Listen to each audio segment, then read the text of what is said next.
You're listening to The Voice of Russia in London. I'm Alice Lagnado. Welcome to Curtain Up, our show about Russian culture in the capital. We've got news and views about the capital's most exciting exhibitions, films, concerts, plays and festivals with a Russian flavour.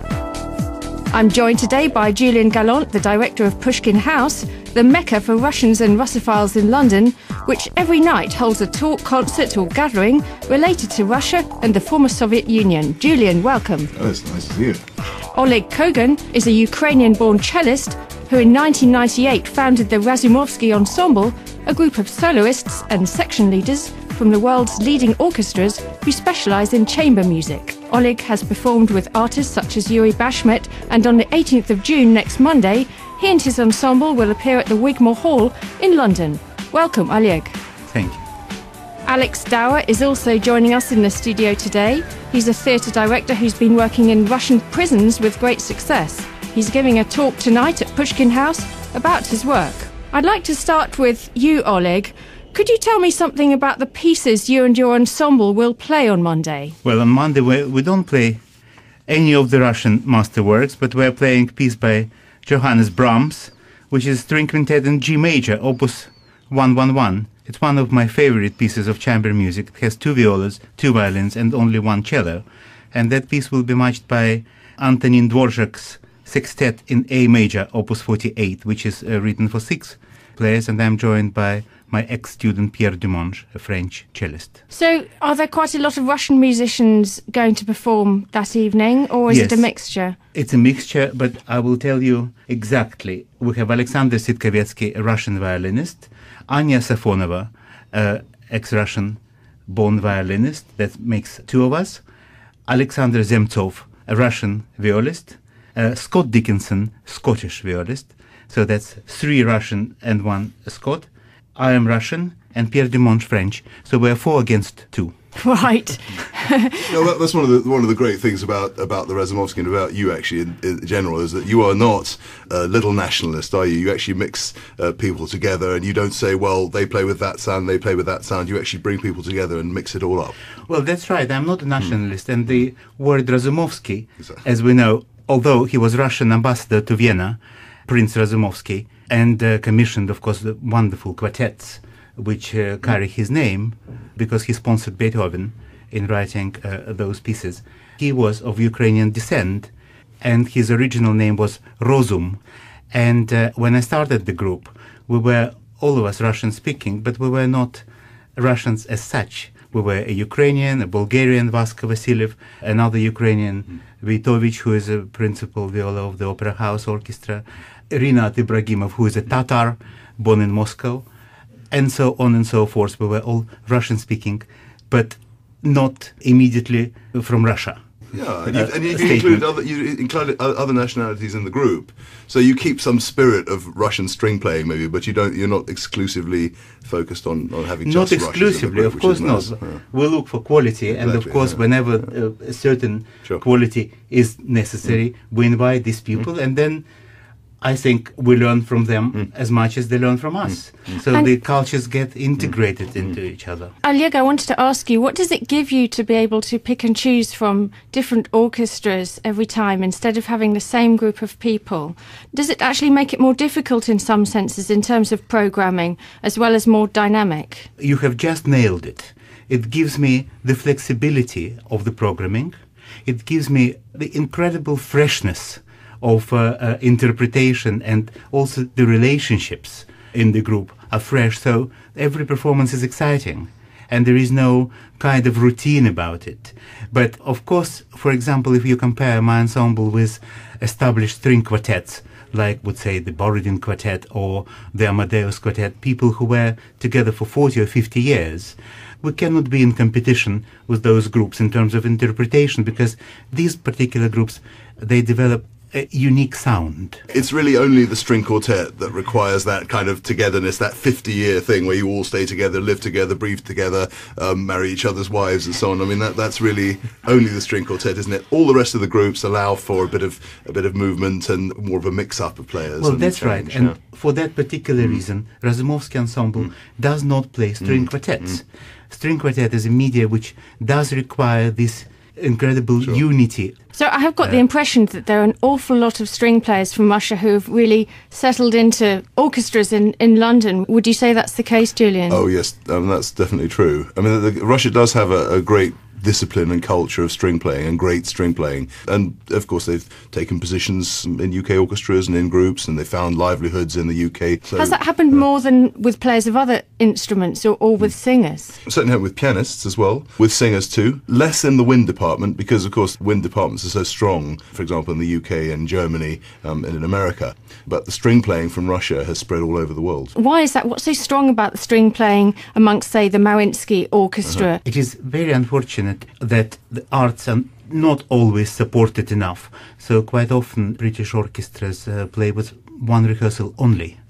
So here it's partly a matter of funding. Yes. And musical education and access to music in school, which I know in Russia is still much better, still mostly free. Yes. Well, Russian orchestras have a different rehearsal system. They have a 4-hour rehearsal period, which divides up more than the 3-hour rehearsal period that's in the UK, which I like very much. And a lot of other conductors who've gone to work in Russia like it very much. They enjoy rehearsing there.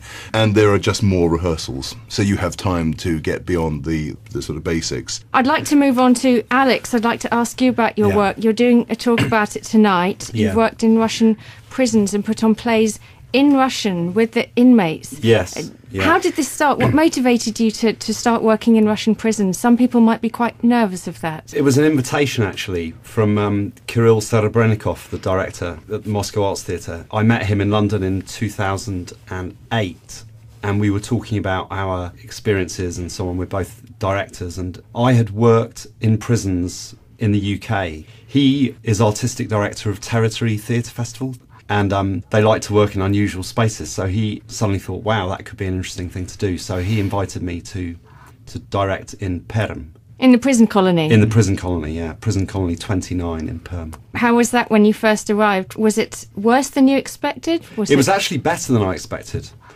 I mean, I suppose any English person thinking of a Russian prison, it's kind of a very daunting idea for some reason. I suppose because of the history of the gulags and so on. But I found the governor and his officers to be incredibly supportive of us, to be very humane, to have a very good positive attitude towards the prison and prisoners. And this was a male prison? Yes, a male prison, yeah. I've worked in female prisons, and the next prison I'm going to work in Ryazan, is a female prison for teenage girls. There are a lot of differences with, for example, in the Perm prison, the men were living in dormitories, which isn't something you see in UK prisons. You mean sharing big rooms sharing with bunk big beds? Rooms, like about 50 guys to a big room with bunk beds, yeah. What kind of crimes were they there for? A complete mixture. Basically, it was a lower security prison. So it was guys who were either in for short sentences or coming to the end of long sentences. So there was a complete mixture of thieves, murderers, violent crimes, sex offenders. So there's some quite tough men in there? Oh, yeah, absolutely, yeah. And how did you find it putting on plays with them? Did they accept you from the beginning? Or? I think they were kind of anxious about what might happen, because most of them had never done any kind of theatre activity before. And I think there's a natural kind of concern about what they're going to be asked to do by this foreign theatre director. Am I going to suddenly have them like running around embarrassing themselves? Which obviously I was very careful not to do. So I think there was quite a degree of nervous anticipation. I mean, they took to it incredibly well, and they did an incredibly good job. What did they perform? They performed 3 short stories, one by Isaac Barbel, My First Goose, from the Red Cavalry series. Then a Chekhov short story, The Burbot, or Nalim, the fish. And then a story written by one of the prisoners. It's good to work with short stories with prisoners, because it's a more kind of familiar medium. If you give them a script where there's just a load of lines being read, and there's often not much character description, you don't get the world of the story. It's kind of a bit foreign to people, and it's a bit strange. You couldn't just give them a script and say learn that as you would to a professional actor, could you? You have to bring them in. You have to bring them right into the role and actually make them live the role a little bit, don't you? Well, you have to do that with a normal actor, but it's much harder to do that with a normal actor than with a prisoner. In fact, I work mainly with untrained people. Why is it easier? Because they don't have preconceptions about what acting is. Actors usually have preconceptions about what acting is. Apart from the performance itself and getting prisoners to do acting, this had an incredible rehabilitative effect as well, didn't it, on those criminals? What I really realised was that the science of acting and the way of working that I had with the men was very, very beneficial for them. They got a lot out of it. Did they tell you about that, or did you see it? I saw it. The governor told me about it. The officers tell me. I mean, I could see the change going on in front of me. And What kind of change? Can you give me an example? The guy who I had playing Savitsky, is it? Who's the commander in the Bible piece. When I first came in, he was one of those guys who couldn't really look you in the eye when he was talking. His face was constantly moving around. His eyes were constantly moving around. Within 2 weeks, he was standing on stage performing as a very, very high-status army commander, giving instructions and ordering people around. And he was able to do it because I guided him through a process where he was able to put himself to the side and just think the thoughts of the character. And when you do that as an actor, what you learn is that you don't have to think the way you've always thought. You can choose how you want to think because you have a very clear experience of doing that by being in a play. You're listening to the Voice of Russia in London. This is Curtain Up, the programme about Russian culture in the capital. Lastly, I wanted to very quickly mention what Moscow and St. Petersburg theatre goers are talking about this week. Midsummer Night's Dream, which is a co-production with the ENO, has just opened in Moscow. It has scenes of paedophilia on stage, which has upset some people and some parents. The Moscow authorities went to see part of the opera on Sunday and we're awaiting their verdict.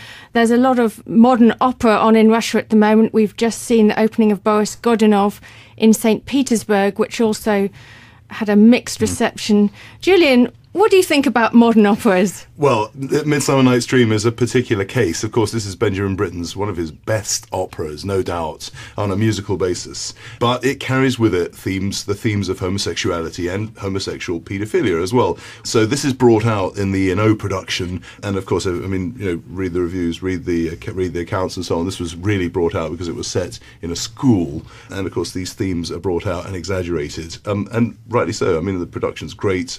Taken to Moscow, where homosexuality is not nearly the open thing that it is in this country, in society, I think it was bound to cause that reaction. So no surprise, really? Not really any surprise. I'm slightly surprised that it went to the law, but it did, and we'll have to see what happens. But it's not the first time that modern opera has been shockingly put on in Moscow. I was there actually a couple of days ago, and I was talking to Dmitry Bertman, who's the head of Helicon Opera, and he said, with a great big grin on his face, have you heard about the big scandal? And I thought, well, that is absolutely the pot calling the kettle black, because Dima Bertman, of course, brought a whole sexual element into all his opera productions, into Carmen and Traviata, and a lot of the Western repertoire operas that he took to Moscow in the 90s and in the 2000s and gave them this incredibly modern overhaul, usually with a very, very strong sexual element to it. And what about political operas? We've just seen Boris Godunov premiere in St. Petersburg. They've brought it to right up to today with an English director, Graham Vick. There's been a mixed reception in Russia because some people see it as illuminating modern Russian and some people see it as parodying and feel a bit insulted to have people stripping in front of icons and prostitution right on stage. I think I can understand that, Oleg, but I'd like to hear your view. Various things in art depend on the audience support, and if you start showing off and undressing on stage and playing naked or things, audience will buy tickets, and maybe that's another way. Well, a lot of people don't want to go to the theatre and just have to think about someone else's naked body for the whole evening. I mean, if I go to see a play, I want to think about the story. I don't want to think about... Because you can't take your eyes off it. It's a natural human thing. It's kind of, you're just there. Distracting. And you're like, should I look at it? Oh my God, will they see me looking at it? And it just takes over the whole thing. That's why I think it's so damaging. I think Oleg and Oleg and Alex are actually a bit sort of postmodern here. I think Moscow is one stage behind. Now, just before I go, I should say that there are 3 more interesting events this week. On Wednesday, Natalie Gorman is performing piano pieces at St. John Smith Square. She's playing Beethoven's Variations and a selection by Tchaikovsky, Scriabin and Rachmaninoff. And jazz saxophonist Zhenya Strigalov is playing at Charlie Wright's International Bar in Hoxton, also on Wednesday. Plus tonight, the Belarus Free Theatre opens its new production of Minsk 2011 at the Young Vic. Thanks to all my guests today, and thanks to Julian Gallant of Pushkin House for joining me as well in this edition of Curtain Up, the programme that tells you all about Russian cultural events in the capital. You're listening to The Voice of Russia in London. I'm Alice Lagnado. Stay with us.